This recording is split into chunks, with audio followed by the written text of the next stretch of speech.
मिसाल में आलू के पराठे जगह जगह दस्तयाब हैं, मगर ब्लू एरिया में सड़क किनारे अफगानी चटनी के साथ मिलने वाले इन आलू के पराठों के पीछे अज़्म और हौसले की दास्तान छुपी है। जीवन के अनगिनत तूफानों से हार ना मानने वाली एक अनथक जुस्तजू, एक ऐसी काविश जो मुनफरिद है मगर माशरे में अपना मुकाम बनाना जानती है।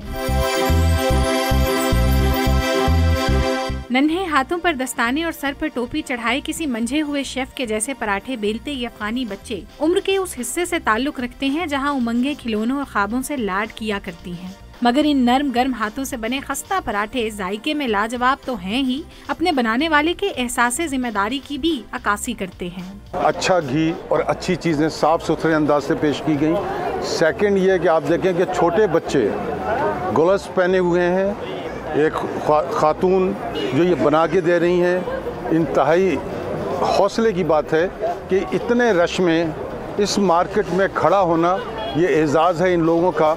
हमारे माशरे में एक औरत की सड़कों पर गमे रोजगार के लिए मौजूदगी आसान नहीं, मगर 4 बच्चों की इस माँ ने खामद की जिंदगी से मुंह मोड़ने के बाद हाथ फैलाने की बजाय मेहनत की राह को तरजीह दी। उर्दू जुबान ना जानने के बाइस माँ तो अपने मुतालिक कुछ ना बता सकी, मगर 10 वर्ष के बच्चे की बातों में माँ का हौसला झलक रहा है। 6 बजे से 12-1 बजे तक काम करते हो और हमारे अबू फौत हो गया, फिर हमने ये काम शुरू किया। मैं मेहनत करके खुद भी पढ़ूंगा और बहन भाई के भी पढ़ो। किसी औरत पे कोई मजबूरी आती है तो वो उसका किस तरीके से मुकाबला करती है, इनको देख के ये अंदाज़ा होता है कि औरत हर काम कर सकती है।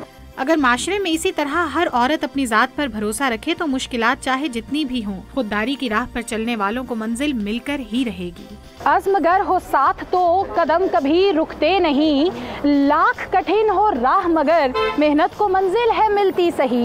इस्लामाबाद की शाहराह पर मौजूद आलू वाले पराठे का ये ठेला जहां रिज़्क़े हलाल कमाने का जरिया है, वहीं अपनी ज़ात पर एतमाद की एक उम्दा मिसाल भी है।